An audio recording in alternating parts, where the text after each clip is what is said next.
미국 제16대 대통령인 아브라함 링컨의 이야기입니다. 그가 대통령으로 당선된 후 어떤 기자가 와서 질문을 하였습니다.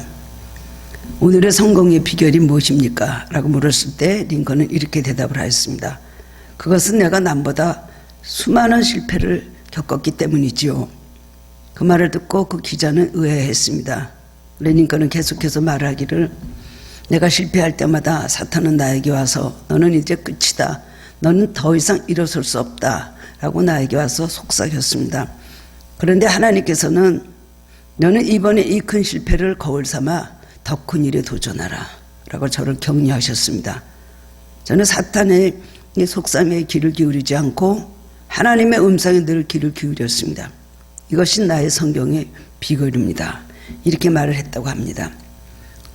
사실 링컨은 누구보다도 수많은 실패와 고난과 역경 속에서 많은 고통을 살았던 것이 그의 삶이었습니다. 어렸을 때 불행해서 어머니가 친어머니 돌아가시고 또 그 다음엔 새어머니가 오셔서 말씀으로 가르치고 링컨을 사랑해 줬지만 그분도 얼마 살지 않고 세상을 또 떠났습니다. 여러 가지 가난과 이미 너무나 많은 고통을 겪었기 때문에 아마 인생에 여러 가지 환난을 당하는 것에 대해서는 아마 모든 것이 익숙해져 있었던 것 같습니다. 그는 사업에도 실패하였고 정치에도 실패하였고 의원선거에도 수없이 낙선을 하였습니다. 그리고 가정적으로는 얼마나 많은 어려움을 겪었는지 모릅니다. 장애인 자녀가 있었고 그 다음에 또 일찍 죽은 자녀가 있었고 보통 사람이라고는 감당할 수 없는 수많은 실패와 많은 그 인생의 고난을 겪었습니다. 그런데 그럴 때마다 성공의 비결은 하나님의 음성을 들었다는 것입니다. 어려움을 당할 때마다 실패할 때마다 링컨은 항상 붙잡고 마음속에 되새겼던 말씀이 로마서 8장 28절의 말씀이었는데, 우리가 알거니와 하나님을 사랑하는 자 곧 그때대로 부르심을 입은 자들에게는 모든 것이 합력하여 선을 이루느니라. 이 믿음을 가지고 오늘은 내가 이랬지만은 내일은 하나님께서 내 길에 모든 것을 합력하여 선을 이루어 주실 것이라는 그런 희망을 가지고, 그는 믿음을 가지고 모든 걸 이기고 나갔습니다. 수많은 의원 선거에서 그는 낙선을 하였는데, 그럴수록 그 낙선했던 날은 이발소에 가서 깨끗하게 면도를 하고 그 다음에 머리를 잘 깎고는, 그리고 휘파람을 불면서 노래를 부르면서 집으로 들어갔다는 것입니다. 하나님께서 나를 더 좋게 하시는 날이 있을 것이라는 것. 결국 그 많은 실패와 고난 속에서 아브라함 링컨은 큰 일을 하게, 남북전쟁에서 승리를 하였고, 그리고 흑인들을 노예를 해방시키는 위대한 업적을 남긴 대통령이 되었습니다. 우리는 역사 속에서 또는 우리 주변에서 인생의 모든 장애물과 여러 가지 난관을 잘 디디고 일어나서 더욱더 위대한 일을 하고 더욱더 그 장애물을 축복으로 바꿨던 많은 사람들의 이야기를 우리는 듣고 있습니다. 미국의 뉴욕에 가면 브루클린 다리가 유명합니다. 맨하탄 성과 브루클린을 이어주는 이 브루클린 다리는 처음부터 그 다리가 있었던 것이 아니고 많은 그런 이야기가 있습니다. 뉴욕이 번창하기 시작하니까 사람들이 맨하탄 성과 브루클린 사이에 굉장히 왕래하는 숫자가 많아졌습니다. 그런 데서 다리가 필요하지만 너무나 강의 물자리 돼서 다리를 세울 수 없기 때문에 할 수 없이 배를 타고 사람들이 불편하게 그 강을 건너곤 하였습니다. 다리를 세운다는 일은 쉬운 일이 아니다. 그렇게 해서 시간이 많이 지나갔는데 어느 날 존 레블린이라는 사람이 이런 발표를 하였습니다. 교각 없는 다리를 내가 한번 세워보겠다. 그리고 내가 설계한다 그랬습니다. 그 말을 듣는 많은 전문가들은 비웃었습니다. 무슨 허황된 꿈을 가지고 있는 것인가. 그 일은 불가능하다고 비웃었습니다. 그랬는데 이 존 레블린은 그 아들 워싱턴 레블린과 함께 그 다리를 설계하고 그 다음에는 그 다리를 건축을 하기 시작을 하였습니다. 그런데 얼마 지나지 않아서 난공사를 하는 가운데 아버지 존 레블린이 공사장에서 숨을 거두고 말았습니다. 설상가상으로 그 아들 워싱턴 레블린도 뇌를 다쳐서 병원의 중환자실에 입원하게 되었습니다. 손가락 까딱도 할 수 없는 그런 위중한 상황에서 그래도 워싱턴 레블린은 꿈을 버리지 않고 침상에 누워서 자기 아내의 팔을 두드리면서 대화를 시도를 하였다고 합니다. 그리고 다시 공사를 진행시키는 것에 이르렀습니다. 워싱턴 레블링의 열심히 감동을 받은 공사장의 인부들은 처음에는 저는 의심을 가지고 좌절을 했지만 그 다음부터는 혼신의 힘을 다해서 열심히 일하기 시작했습니다. 세월이 한참 지나서 13년 후인 1883년에 드디어 브루클린 다리가 세워졌습니다. 이 다리는 최초의 교각 없는 다리라고 해서도 유명하지만 그것보다도 이 레블링 부자의 모든 그 집념과 그 모든 희생과 그 노력에 의해서 세운 다리로 아주 유명합니다. 오늘 우리가 걸어가는 인생길에는 참으로 많은 그런 어려움이 있습니다. 장애물이 없는 사람이 누가 있겠습니까? 누구든지 오늘까지 이만큼 올 때까지 수많은 장애물을 뛰어넘고 그리고 장애물과 싸우면서 그렇게 살아왔을 것입니다. 장애물은 사람들을 지치게 하고 주저앉게 만듭니다. 우리 인생은 허들 경기라고 할 수가 있습니다. 조금 가면 또 나오죠. 그걸 또 뛰어넘으면 또 나오죠. 얼마만큼 그 많은 장애물을 뛰어넘어야 우리는 인생의 성공자가 될 수가 있을까요? 많은 사람들이 이런 생각을 합니다. 이번 일은 정말 잘 돼야 될 거야. 이번 일만 잘 되면 내가 하나님 앞에서 정말 새롭게 성실하게 살아봐야지. 그리고 하나님 앞에 이제 기도도 합니다. 하나님 이번 일 잘 되면 정말 내가 그동안 지키지 못했던 거 지키고 하나님의 말씀대로 순종하며 교회 봉사도 열심히 하면서 한번 살아보겠습니다. 결단을 하고 하나님 앞에 이제 기도로 하나님 앞에 간구를 하죠. 그런데 정반대로 점점 상황이 더 나빠지고 완전 막다른 골목에 처하게 되는 일도 너무나 많이 경험합니다. 그러나 믿음으로 산다는 우리들이 인생에 장애물이 나타났다고 해서 주저앉고 모든 것을 포기할 수는 없는 것입니다. 이스라엘은 70년 포로 생활을 마쳤습니다. 그러나 하나님께서 긍휼히 여기시고 또 하나님께서 약속하신 그대로 70년 만에 다시 고국으로 귀환을 하게 됩니다. 바사의 여러 왕들이 도와줬습니다. 고레스 왕 원년에 이스라엘 백성의 귀환이 시작이 되었습니다. 고향으로 돌아오게 되는 것이죠. 오늘 본문에 나오는 느헤미야는 무너진 예루살렘 성을 다시 건축하는 어려운 과정 속에서 수많은 장애물을 딛고 일어나서 하나님께서 주신 사명을 멋있게 완수한 그런 지도자입니다. 느헤미야 같은 지도자, 지금 이 시대가 굉장히 우리가 요구하는 지도자가 바로 느헤미야 같은 그런 지도자일 것입니다. 우리도 모두 그리스도인으로서 크나 작으나 그런 삶을 살기를 원하죠. 그러면 느헤미야는 어떻게 수많은 장애물을 디디고 일어나서 축복으로 바뀔 수가 있었을까요? 오늘 본문의 말씀을 통해서 우리가 깨달음을 얻고 은혜를 나누기를 원합니다. 첫 번째 장애물은 느헤미야 자신이었습니다.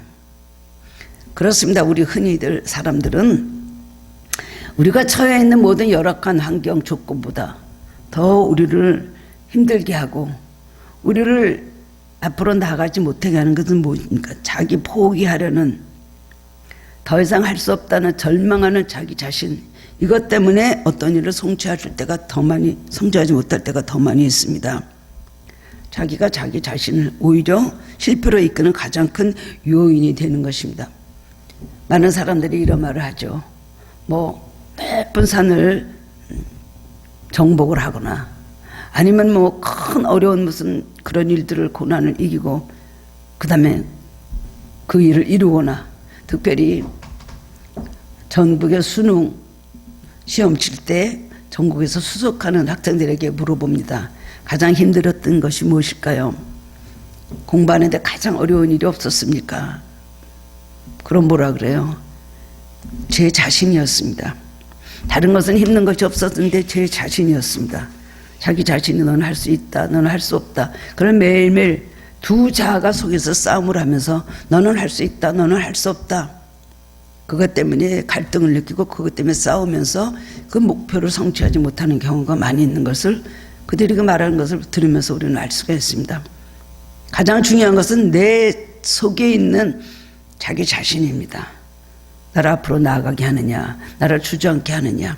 이 장애물을 빼서 포기해라, 포기해라. 이거는 어려운 일이라고 부르짖는 자아와, 아니면 할 수 있다, 할 수 있다. 혹은 믿음을 가진 자아는 그것을 할 수 있다는 우리의 자신감과 그리고 믿음을 우리에게 부여해 주는 것입니다. 느헤미야는 바사왕 아닥사스다 1세에 그다음에 수산성에서 술 따르는 일을 맡았던 관원으로서 아주 영향력 있는 그런 위치에 있었던 그런 사람입니다. 옛날에 술 따르는 사람은 왕의 생명을 책임지는 사람 아닙니까? 그렇기 때문에 잘못 그 사람을 신임하지 않는다면 왕에게 뭘 독주를 먹여서 그 사람을 암살할 수도 있습니다. 그렇기 때문에 아무나 술 따르는 관원을 절대로 그 일을 맡기는 것이 아닙니다. 그 밑에는 또 수많은 사람들이 그 일에 협조하는 그런 사람들이 그 밑에 있죠. 그렇기 때문에 왕의 정말 총애와 신임을 받지 않으면 이 술 따르는 관원으로서 왕 곁에서 이렇게 있을 수가 없는 것입니다. 느헤미야가 섬겼던 아닥사스다 1세는요, 에스더를 왕비로 삼았던 아하수에로 왕의 아들입니다. 그러니까 다분히 유대인에 대해서 아마 우호적인 마음을 가졌을 것입니다. 그렇기 때문에 이렇게 바벨론 포로로 있었던 이 느헤미야를 술 따르는 관원으로 채용을 했겠죠. 그의 이름의 끝자인 야, 오늘 이름의 야는 느헤미야, 엘리야, 히스기야, 그 이름이 야가 끝에 보이는 것은 유다의 정통 신앙을 가진 가문이라는 것을 말해주는 것입니다. 느헤미야는 BC 444년에 이런 소식을 들었습니다. 예루살렘에 있는 모든 친족들이 와서 얘기를 하는데 예루살렘 성이 불탔고 그 다음에는 허물어졌고 그리고 거기 있는 동족들은 너무나 많은 능력을 당하고 환난을 당하고 있다는 아주 슬픈 소식을 듣게 그렇게 되었습니다. 더구나 예루살렘 성이 허물어지고 성문들은 불에 탔다. 예루살렘이 어떤 곳입니까? 하나님 계신 것이 예루살렘입니다. 다윗 때부터 하나님 계신 것, 예루살렘은 그래서 바벨론 포로로 가 있을 때 믿음의 사람들은 다 동쪽 창문을 열어놓고 예루살렘을 향해서 기도하고 경배하고 눈물을 흘렸던 것이 바로 예루살렘인데 그 예루살렘 성문이 허물어지고 성문들은 다 타고 성은 무너졌다는 말을 듣고 그리고 동족들은 너무나 많은 고통 속에서 환난을 당하고 능력을 겪고 있다는 말을 들었습니다. 느헤미야는 그 말을 듣고 그때부터 이제 울면서 금식하면서 기도합니다. 4개월 동안에 그렇게 기도를 하였습니다. 우리 동족들을 불쌍히 여겨 주옵소서 하는 예루살렘 성이 허물어지고 성문이 불탔다니 이게 무슨 말입니까? 거기 있는 사람들이 완전히 그때 유대인들은 완전히 노예였으니까요. 나라를 잃어버렸으니 그 당하는 서름이 어느 정도였겠습니까? 핍박과 조롱과 멸시는 말할 수도 없었겠죠. 4개월 동안 금식하면서 기도합니다. 울면서 기도를 하면서 얼굴이 쪽쪽 마르고 얼굴이 그냥 수심이 가득해 있었습니다. 그러던 어느 날 하나님의 역사가 시작이 되었는데 이 느헤미야가 왕 앞으로 이렇게 나갔습니다. 무슨 말하려고 간 것도 아니고 그저 왕의 이제 옆으로 가서 이렇게 문안드리러 갔겠죠. 근데 왕이 이렇게 느헤미야를 보더니 하는 말이 얼굴에 수심이 가득한데 너 확실히 무슨 병이 들었기 때문에 그렇지 왜 얼굴이 그렇게 수색이 가득하고 얼굴이 못쓰게 됐냐 이렇게 물어보는 거예요. 그러니까 느헤미야는 오늘이 이 날이 하나님이 이 기도를 들어주시는 날이구나 생각하고 하늘을 쳐다보고 하늘에 계신 하나님께 먼저 기도하였다 그랬습니다. 느헤미야 1장에 보면 그래서 이제 기도를 하는데 기도를 하고 그 다음에는 이 아닥사스다 왕이 너 왜 그러냐 물어볼 때 왕이요 우리 조국 예루살렘의 성들이 허물어지고 성문들이 불탔다고 합니다. 그리고 우리 동족들은 그것에 능력을 당하고 너무나 많은 고통을 당하고 있다고 합니다. 왕이요 제가 한번 가서 돌아보고 오고 싶은데 저를 좀 허락해 주시겠습니까? 다른 사람 같으면 이게 무슨 소리를 하느냐 그러고 허락을 안 해줬겠죠. 그런데 느헤미야는 이 왕이 너무나 신임하고 인정하는 그런 사람이었습니다. 다녀오라고 허락을 하는 거예요. 그래서 여러 가지를 도움을 줘서 그가 이제 예루살렘을 돌아보고 가게 그렇게 되었습니다. 그래서 하나님의 백성으로 예루살렘 성곽의 재건을 위해서 백성들과 가서 동고동락합니다. 그런 굉장히 신실한 믿음의 사람이었습니다. 담력이 있고 지혜가 있고 겸손과 신념이 있으며 불타는 애구심이 있었고 경건한 신앙을 가진 그런 훌륭한 지도자였습니다. 느헤미야는 여기서 큰 사역을 마친 뒤에 바사 왕실의 안락한 그 자리를 버립니다. 그를 총독의 이름을 줘서 예루살렘으로 보내거든요, 왕이. 근데 나중에 그 총독 자리를 내놓고요, 그 자리를 버리고 그 다음에는 예루살렘에 와서 이렇게 동족들과 같이 삽니다. 그리고 기독과 건시 바로 느헤미야, 오늘의 성경입니다. 느헤미야는 기도하면서 예루살렘 성을 재건하는 비전을 하나님께로부터 받았습니다. 하나님이 시작이 돼서 기도를 지켰죠. 왕에게 나가게 했죠. 왕에게 그 말할 수 있는 기회를 줬죠. 자기 힘으로 하려고 하지 않고 느헤미야는 기도했는데 하나님께서 이런 일들을 이루셨습니다. 민족적으로 크게 사용한 귀한 지도자라고 할 수가 있습니다. 그는 아닥사스다 왕의 마음을 감동하신 하나님의 은혜로 하나님께서 그 왕의 마음을 감동하였죠. 그래서 이제 아닥사스다 왕의 도움을 받는데 거기다 이제 자기가 요청을 합니다. 내가 그곳까지 갈 수 있는데 가로막히지 않은 통행증을 나에게 조서로 써 주십시오. 그리고 가서 건축할 때 쓸 수 있는 제목, 그리고 내가 집을 질 때 거기 들보를 쓸 수 있는 제목을 허락해 주십시오. 그래서 그거를 요청을 했습니다. 왕이 그래 그렇게 해주지. 얼마 동안 다녀오겠느냐. 잘 다녀오라. 그러면서 군대와 마병까지 붙여갖고 느헤미야를 보냈습니다. 예루살렘에 그렇게 가서 도착을 하게 되었습니다. 느헤미야는 도착하자마자 또 무엇을 했냐면 사흘 동안 기도를 하였습니다. 가자마자 무슨 사람들 만나고 무슨 일을 한 것이 아닙니다. 기도부터 해야 되겠다 생각하고 3일간 기도를 했습니다. 나흘째 되던 날 밤에 몰래 몇몇 사람과 성문이 얼마나 회파되었는지를 살펴봅니다. 탐색하고 난 다음에 결정적인 순간에 그 다음에 그 모든 순간이 왔을 때 사람들을 그 다음에는 모아서 그들을 설득을 하기 시작했습니다. 이런 일을 왜 해야 되면 이건 하나님께서 명령하신 일이고 우리는 이 일을 할 수 있다 그러고 이거 그렇다면 놔두면 안 됩니다. 그래서 성문이 다시 다 세우고 여기를 다시 보수해야 되겠습니다. 그 말을 하는 거예요. 사람들이 막 힘을 내서 그 다음에는 성을 건축하자고 의견 일치 모아서 막 사람들이 일어났습니다. 여기까지는 형통했죠. 여기까지는 문제가 없었던 것 같습니다. 그런데 결정적인 방해꾼들이 나타난 것이에요.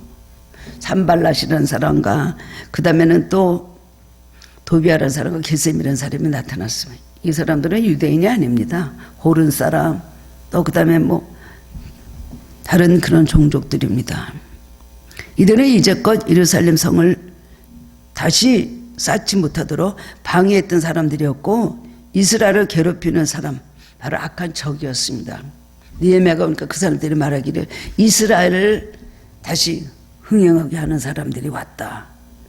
이스라엘을 일으키는 사람이 왔다 그러면서 그때부터 그냥 시기 질투하고 막 미워하고 방해를 하기 시작한 것입니다. 이 일은 하나님께서 느헤미야에게 명령하신 일입니다. 기도를 시키셨고 그 일을 이루시고 오늘까지 오도록 하나님이 역사하셨던 일입니다. 그런데 우리가 하나님의 허락하신 일이라는 확신을 분명히 가지고 일을 진행할 때도 장애물을 만날 때가 너무나 많이 있습니다. 이 땅의 모든 교회들은 하나님께서 세워주신 교회입니다. 하나님 교회를 통해서 많은 영혼을 구원하고 그리고 그들을 정말 노아의 방주같이 그들을 이 구원의 방주에 모아서 하나님 섬기는 하나님 백성들을 만들려고 하고 그래서 곳곳에 세계 곳곳에 우리 한국에도 수많은 교회를 세워주셨습니다. 그런데 교회가 어디 그렇게 부흥이 됩니까? 없어진 교회도 너무나 많이 있고 더구나 계시록에 나오는 7교회는 흔적도 없이 사라졌습니다. 이런 거 보면 하나님의 뜻이고 하나님의 역사하시고 하나님 명령하신 일을 할지라도 그 다음엔 사탄의 방해가 있기 시작을 하면은 많은 어려움을 겪게 되어 있습니다. 느헤미야도 처음에 형통하는 것을 보고 하나님이 정말 선하신 손이 도우셨다라고 생각했는데 결정적인 순간에 방해자들을 만난 것입니다. 이제 사탄의 해방이죠. 악한 해방이라고 할 수가 있습니다. 우리는 이런 일을 당할 때 이렇게 생각을 합니다. 정말 이 일이 하나님께서 원하셨던 일일까? 이렇게 힘든 것을 보니 아닌 것 같다. 사사건건 장애물이 생기고 사사건건 방해하고 한 발자국도 나갈 수가 없는데 이것이 무슨 하나님께서 뜻일까? 그래서 우리 생각을 막 접어버리고 다른 쪽으로 우리가 방향을 틀 때가 얼마나 많이 있습니까? 만약에 산발락과 도비아가 나타났을 때 느헤미야가 이렇게 생각하고 만약에 중단했다면 이 역사는 이루어지지 않았을 겁니다. 내가 잘못 생각하고 잘못 왔구나. 하나님 뜻인 줄 알았는데 이제는 아닌가 보다고 그 생각을 바꿨을지도 모릅니다. 우리는 포기하지 말아야 할 때 쉽게 포기하는 것이 우리 삶을 실패케 하는 굉장히 중요한 요인이 된다는 것을 알아야 됩니다. 포기해야 되느냐 나가야 되느냐. 아니면 포기해야 될 때는 포기해야 되는데 포기할 때 포기하지 않고 그야말로 고집을 부리면서 나가는 어리석음, 이것도 하나님 앞에는 불순종입니다. 그러나 하나님께서 포기하지 말라 계속 나아가라 라고 하실 때 그 모든 세상에 돌아가는 현실의 모든 조건을 보고 거기서 포기해버린다는 것은 하나님의 뜻을 이루지 못하는 것입니다. 마가복음 6장 31절에 보면 오병이의 기적에 대해서 기록을 하고 있습니다. 많은 사람들이 예수님을 따라왔습니다. 말씀을 듣고 병 고치는 것을 보고 여러 가지 너무나 기쁨을 가지고 수많은 사람들이 예수님을 따라왔습니다. 베스다 광야에 있었는데 해는 뉘엿뉘엿 저물어 갑니다. 장정만 5,000명, 어린아이와 여자 노인까지 합하면 몇 명 됐을까요? 15,000명, 2만 명이라 되는 어마어마한 숫자가 예수님 말씀 드려야 모였습니다. 근데 해는 넘어가게 되고 먹을 것은 하나도 없는 빈들이고 음식 사러 나가려면 금방 갈 수도 없습니다. 근데 이거 참 큰일 났다 생각을 했어요. 그래서 제자들이 예수님께 여기는 빈들이고 먹을 것 없으니 어떻게 하면 좋을까요? 그러면서 떡을 사다 먹이려면 200데나리온이나 있어야 됩니다. 빌립이 그렇게 말했어요. 예수님께서 그 말을 들으시고 하신 말씀이 너희가 먹을 것을 주어라. 우리가 무슨 먹을 것이 있습니까? 아무것도 없는데. 그래서 누가 먹을 것이 있나 하고 보니까 어린 소년이 보리떡 5개 하고 물고기 2마리를 도시락 싸온 것이 있거든요. 여기 요거는 있습니다. 그래, 예수님께 갖다 드렸어요. 예수님께서 그걸 받으시고 하늘을 향해서 간절히 축사하시고 식기도 하신 거죠. 감사기도 한 거예요. 그러고 나서 그 다음에 떼어서 주셨는데 5,000명 먹이고 12광줄이 남는 놀라운 역사가 일어났습니다.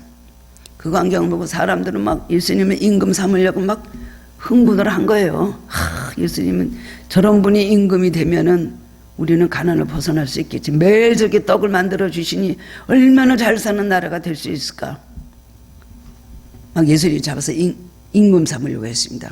예수님께서 막 흥분하고 들떠있는 제자들 보고 빨리빨리 뱉다고 저 벳사다로 절로 건너가라. 호수로 건너가라고 말씀하신 거예요. 그리고 예수님 산으로 기도하러 올라가셨습니다. 이 제자들은 예수님 말씀에 순종해서 배를 타고 이제 건너가는데 갑자기 풍랑을 만나게 됐죠. 풍랑을 만나서 그때부터 얼마나 노를 젓는데 헤어나지 못하는 겁니다. 아침 3시, 4시까지는 새벽 시간까지 괴롭게 노를 저고 있다 그랬어요. 예수님께서 그걸 보시고 산에서 기도하시다가 그걸 내려다보시고 예수님이시기에 가능하죠. 물 위로 걸어오시잖아요. 근데 예수님 배를 타시니까 풍랑이 잠잠해져서 제자들은 이제 안전하게 베스다로 갈 수 있게 되었다는 이야기가 있습니다. 그럴 때 이 제자들은 무슨 생각을 했을까요? 성경에 기록은 하고 있지 않지만 아니 예수님 이런 일 당할 줄 모르고 우리 보고 건너가라고 하셨나? 배를 타고 가라고 하셨나? 주님 말씀에 순종했는데 하라는 대로 했는데 이게 무슨 일이야? 아마 굉장히 위급한 상황이 됐을 때 그런 의심을 가졌을 겁니다. 신앙생활에도 우리도 오늘 이런 경우를 많이 봅니다. 하나님께서 주셔서 직분을 맡았는데 감당할수록 어려움이 계속 다가옵니다. 마음 먹고 믿음으로 살려고 하는데 그렇지 못한 일이 계속 생깁니다. 전지전능하신 하나님께서 도와주셔서 안 된 일도 되게 하셔야지. 이런 일이 있어도 없애주셔야지. 왜 이런 일을 있게 하실까? 왜 이런 일을 허락하실까? 생각할 때 있습니다. 누구나 다 그런 생각을 하게 됩니다. 사도 바울도 그랬을 것입니다. 가시를 뽑아달라고 하나님 앞에 3번이나 기도를 했습니다.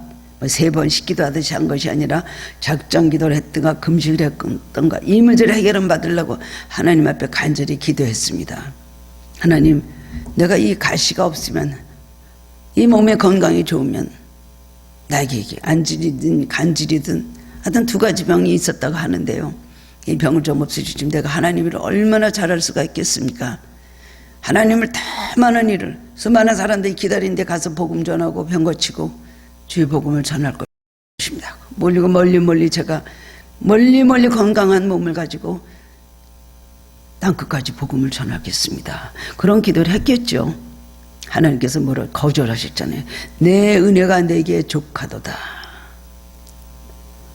사도 바울 같은 사람한테 건강 주셔야 되는 거 아닙니까? 가장 훌륭한 사도인데 가장 큰 병이 있었다고 성경은 기록을 하고 있습니다. 베드로는 병이 있단 말이 없어요. 다른 제자들도 병이 있단 말이 없어요. 사도 바울은 성경의 13권이나 시작소설을 쓰고 유럽을 복음화시켰던 정말 이방을 위해서 하나님께서 택하신 위대한 사도였는데 그 사람에게는 왜 이렇게 끔찍한 가시가 있었을까요? 그럴 때 그런 사람 그렇게 생각합니다. 이건 아닙니다. 하나님, 이건 아닙니다. 이상합니다. 하나님을 지키시면 더 도와주셔야지 하나님을 지키시면서 이렇게 하실 수가 있습니까? 라고 했겠죠. 바울은 그것을 감사했다 그랬어요. 나는 이제부터는 약한 것을 자랑한다. 나 약한 것이 너에게 나에게 은혜다. 나 약할 때 강함이고 그리스도 나에게 능력이 머물게 하여서 그리고 이 가시를 통해서 내가 온전해진다 말하면서 고백을 하고 있습니다. 그때부터는 자기의 가시를 창피한 것 없이 이것 때문에 내가 은혜 받고요, 이것 때문에 능력 받고요, 내가 이랬지만 이것 때문에 내가 하나님 앞에 성령 충만하게 내가 살아갈 수 있는 이유가 됩니다 라고 그렇게 간증을 했다는 것입니다. 오늘 우리가 믿음으로 나아가는 그 길에 장애물이 나타나고 어려움이 있다 할지라도 좌절하고 돌아설 것이 아니고 그 장애물 앞에서 무릎을 꿇을 것이 아니라 어제나 오늘이나 동일하신 하나님의 약속을 붙잡고 그리고 든든하게 나아가야 될 것입니다. 아마 우리에게 모든 일이 순탄하게 잘 나가면 우리는 사실 내 능력이나 내 경험이나 내 지식으로 됐다고 굉장히 교만할 수 있을 것입니다. 그렇기 때문에 또 우리에게 우리를 연약하게 하고 하나님만 의지하게 하기 위해서 어려움을 주신 때도 많이 있습니다. 느헤미야도 아마 이런 산발락과 도비야와 겟셈이라는 사람이 나타나서 방해를 하지 않았다면 왕의 조서를 받고 그 다음에는 또 제목을 얼마든지 쓸 수 있고 통행증을 그냥 받아갖고 막 일사천리로 갔잖아요. 더구나 군대와 마병까지 붙여줬다 그랬어요. 얼마나 신나서 예루살렘 와서 사람들을 또 막 설득을 하니까 그 사람들이 또 큰 마음이 달라져서 네 그렇게 하겠습니다. 우리 다 같이 일어나서 다시 한번 이 성을 수축을 합시다. 거기까지는 좋았는데 갑자기 이런 방해꾼들이 나타난다는 것입니다. 우리가 절망하는 이유는 현실이 어떻게 나타나서 달라져서 그런 것이 아니고 우리가 절망하는 이유는 우리 안에 믿음을 잃어버렸기 때문입니다. 믿음을 가지고 보는 시각과 믿음이 없이 모든 걸 판단하는 것은 정반대 결과를 가지고 오는 것입니다. 그동안 우리에겐 도저히 오늘까지 올 수 없었던 많은 어려움이 있었습니다. 우리가 낙심되고 우리가 절망할 때는 꼭 이 생각을 해야 됩니다. 저는 힘들고 어려울 때마다 그 생각을 합니다. 오늘 내가 힘들고 내일 일도 우리가 불투명하고 그런 상황에 있지만 오늘까지 하나님의 은혜로 살았나? 그렇다면 오늘 힘들고 내일도 자신이 없다면 오늘까지 내 힘으로 살았나? 오늘까지 나를 인도하신 하나님 앞으로도 나를 인도해 주실 거라는 생각을 갖게 되면서 절망하지 않습니다. 그렇기 때문에 너희는 내일 일을 생각하지 염려하지 말라고 하신 것은 부대책으로 살라는 소리가 아닙니다. 내일 일을 염려하지 말라는 것은 오늘까지 인도하셨는데 내일도 하나님께서 책임지실 거라는 믿음을 가지고 하나님 앞에 맡기라는 것입니다.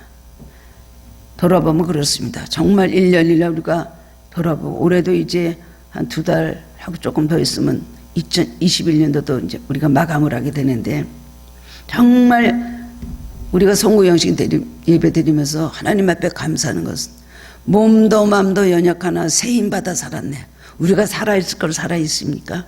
오늘 우리가 이렇게 모든 걸 그저 건전하게 이렇게 또 건강하게 갈 수 있는 것은 하나님의 은혜입니다. 아무것도 장담할 수가 없어요. 난 건강하기 때문에 절대로 내가 건강한데 지금까지 어려움이 있었을까요? 건강하면 뭐합니까? 차가 가다 부딪혀서 다른 차가 와서 박으면 그 다음에는 사망사고 나자요. 지나가다가 건물이 무너지면서 위에서 뭐가 뚝 떨어져서 죽는 일들 얼마나 많습니까? 우리가 낙심하고 좌절할 때 현실만 가지고 눈을 보는 거하고 낙심하지 말고 오늘까지 나를 어떻게 인도하셨는가 이것을 생각하면서 감사함만 가지면 우리는 좌절하지 않고 포기하지 않고 다 일어난다 갈 수가 있습니다. 두 번째 장애물은 이스라엘 백성 마음에 있는 실패의식이었습니다. 이 사람들은 하도 오랜 생활, 더구나 70년 동안 이렇게 포로 생활을 했고 모든 걸 다 빼앗기고 착취당하고, 그 전에도 이스라엘 백성들은 얼마나 많은 외세 침입에서 얼마나 많은 시달리고 고통을 당하고 정말 쓰라린 그 민족의 역사를 가지고 있는 것이 바로 선민이라고 하지만 그들의 삶은 너무나 고달프고 힘든 그런 삶이었습니다. 그러니까 실패의식이 깊이 뿌리 박혀 있는 거예요. 지금 유대인들도 나라를 1900년 동안 나라를 잃어버리고 있다가 지금 나라를 이제 다시 이스라엘 독립국가를 세웠는데요. 그 사람들이 실패의식이 얼마나 많이 있었겠습니까? 수많은 유대인들이 히틀러 손에 죽었습니다. 너무나 고통하는 전 세계를 유랑방황하고 다녔지만 그들은 실패의식 속에서도 하나님을 믿는 믿음이 있기 때문에 어느 나라에 가서든지 절대로 실패하지 않고 다 일어나서 전 세계에 완전히 그 모든 경제를 쥐고 흔드는 그런 나라가 된 것을 우리가 알고 있습니다. 이스라엘 백성들은 벌써 몇십 년 전부터 건축을 좀 해보려고 그렇게 했지만 실패의식 때문에 할 수가 없었습니다. 안 됩니다, 안 되네. 또 그렇게 자신감이 하나도 없었죠. 12명 정탐군이 가나안을 정탐하고 가서 뭐라 그랬습니까? 거기 하나님 약속하신 것이긴 하지만 뭐 무화과 포도 탐스러운 걸 갖고 보고 열매를 들고 오면서도 뭐라 그랬어요? 그 사람들은 키가 너무 크고 안옥자손이 있는데 우리는 거기다 대니까 메뚜기 같았습니다. 이스라엘 백성 너무나 많은 고난을 당하니까 열등의식도 굉장히 있고, 그러면서도 하나님을 의지하는 그 신앙 속에서 아주 투철한 그 집념과 신념을 가지고 고집을 가지고 오늘도 민족의 역사를 이어왔다고 생각을 합니다. 어떤 일을 새롭게 시작하는 것보다 그것에 대해서 부정적인 시각을 가지고 실패의식을 갖고 있는 사람과 함께 일하다는 것은 너무나 어려운 일입니다. 마치요 무슨 등에 무거운 짐을 지고 달려야 되는 그런 상황인 것입니다. 그러나 느헤미야는 실패한 사람을 다시 일으켜 세웠습니다. 흥황케 하는 사람, 그 다음에는 정진케 하는 사람.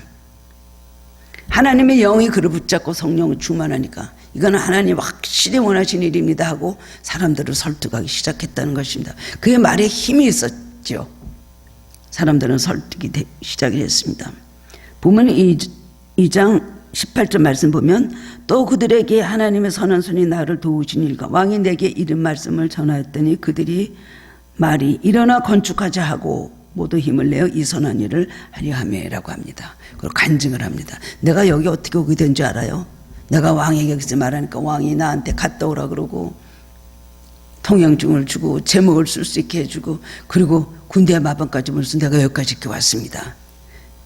그 사람들 그 생각할 때는 아마 기적으로 생각했을 거예요. 자기 고향을 가면 가서 어디 도망갈까 하고 보내기나 했겠습니까?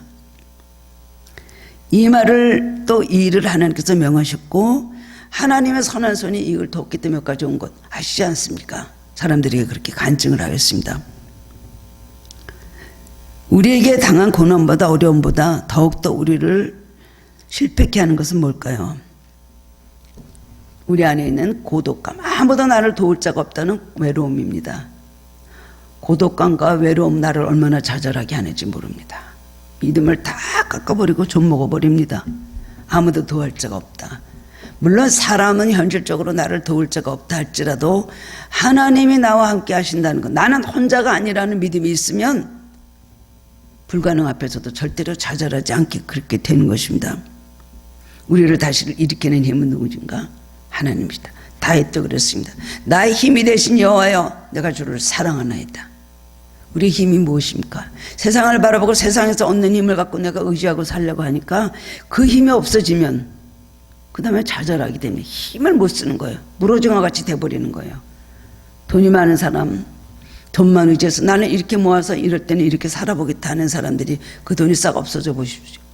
살지 못합니다. 사람들 인맥도 그렇고 그렇죠. 하나님만 바라보고 살려고 할 때 하나님만 바라보고 살 수 있는 믿음 가진 사람이 흔하지 않습니다.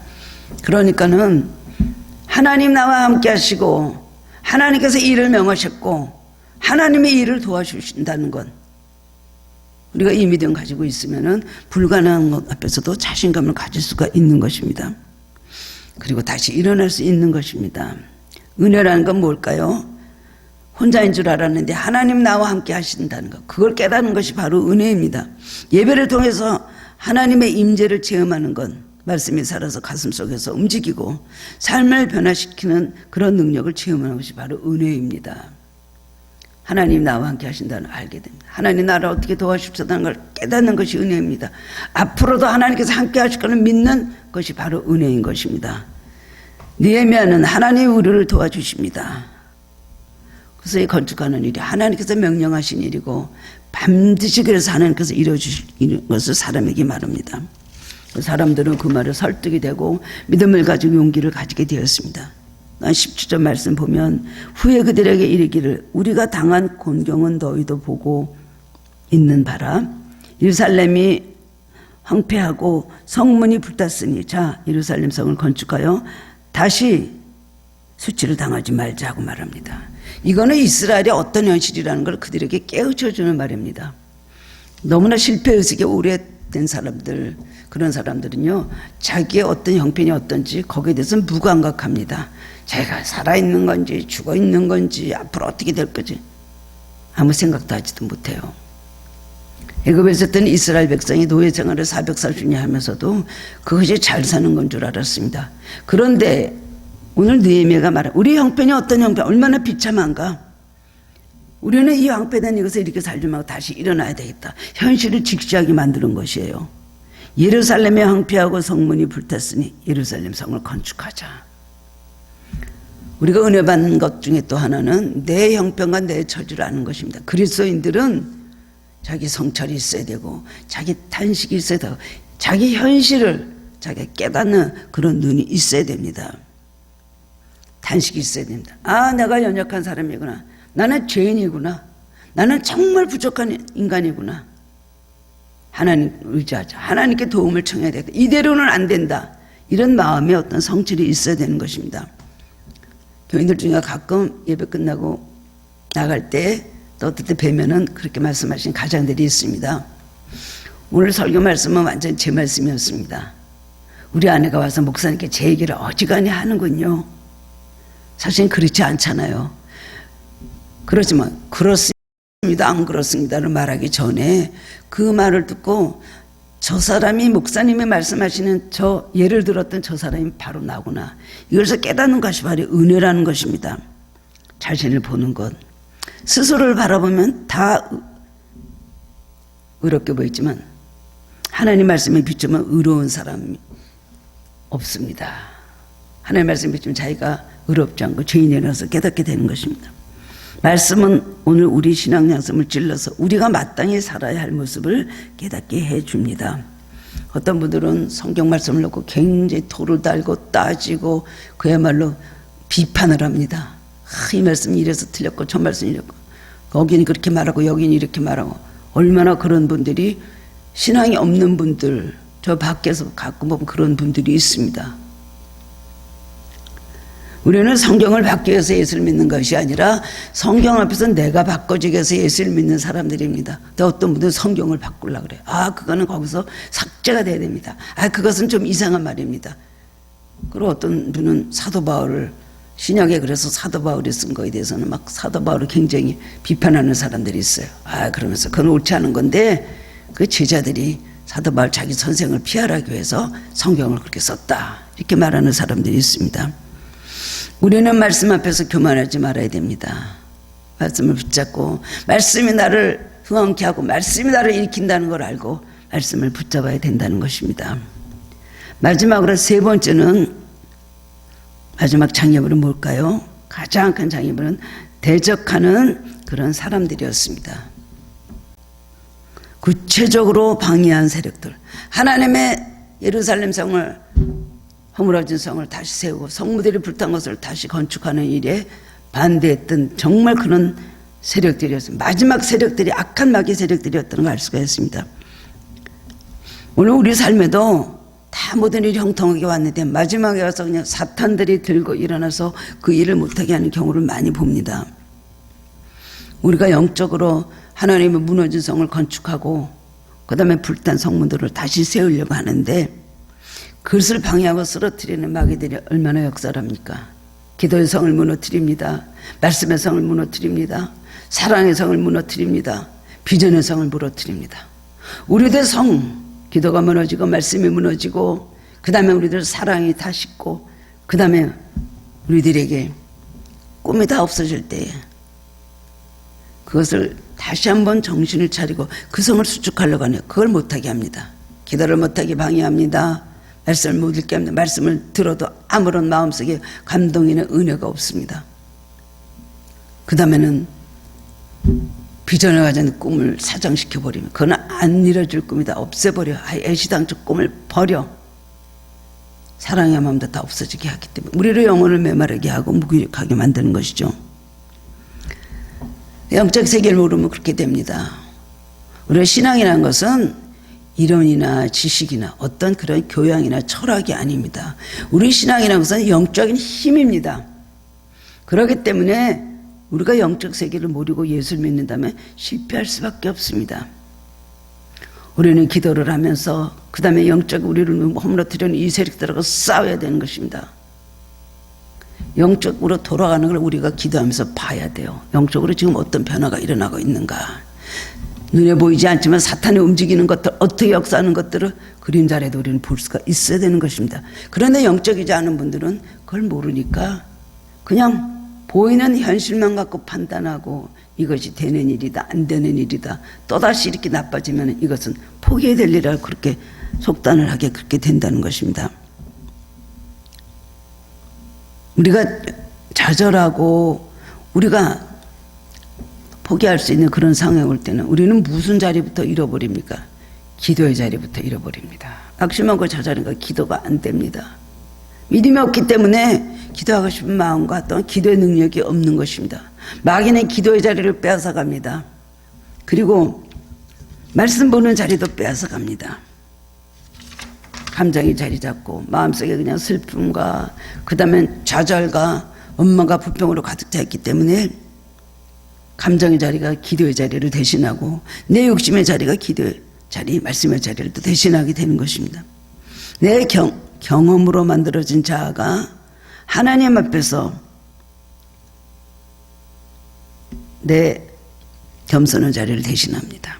내 경험으로 만들어진 교만한 자아가 겸손의 자리를 뺏어버리는 것입니다. 그렇게 해서 하나님의 뜻을 이루는 것보다 인간의 뜻인 육신의 정욕을 도모하고 그것을 이루려 할 때가 많이 있는 것입니다.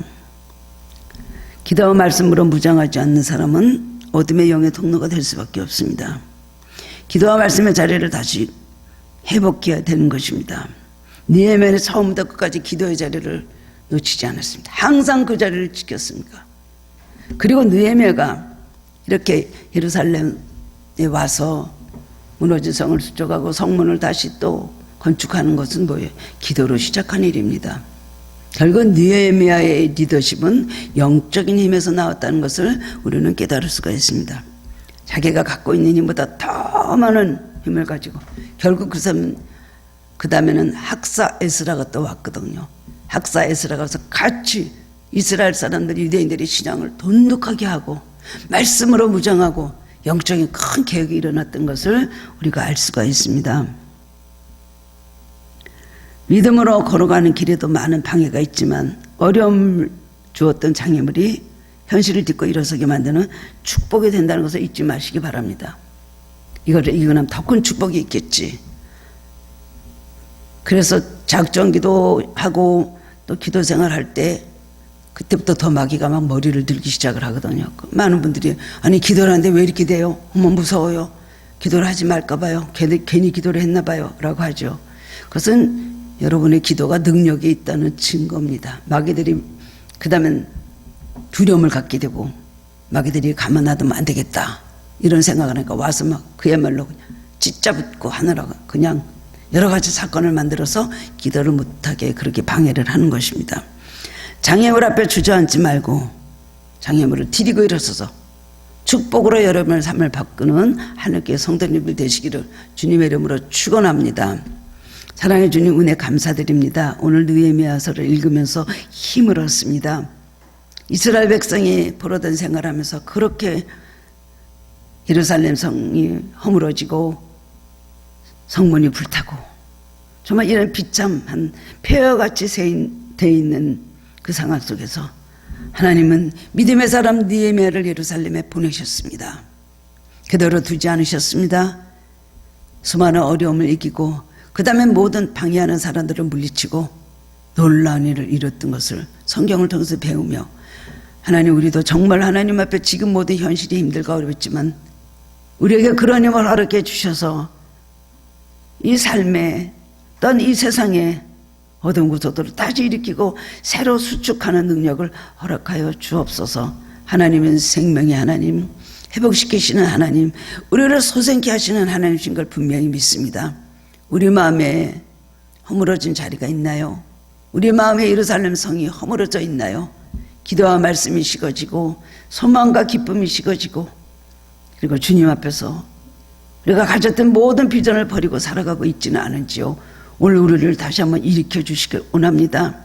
영적 싸움이 길고 너무나 영적 싸움이 심하다 할지라도 그러나 우리는 분명히 승리할 수 있는 걸 믿습니다. 오늘의 장애물이 우리의 축복이 되고 일어설 수 있는 원동력이 된다는 걸 분명히 믿고 하나님 크신 뜻을 바라볼 수 있게 하여 주옵소서. 끝까지 이 과정 속에서 낙심하고 포기하지 말고 끝까지 하나님 뜻을 이룰 수 있도록 저희들에게 힘과 용기를 허락하여 주시옵소서. 감사드리옵고 예수 그리스도 이름으로 기도드리옵나이다. 아멘.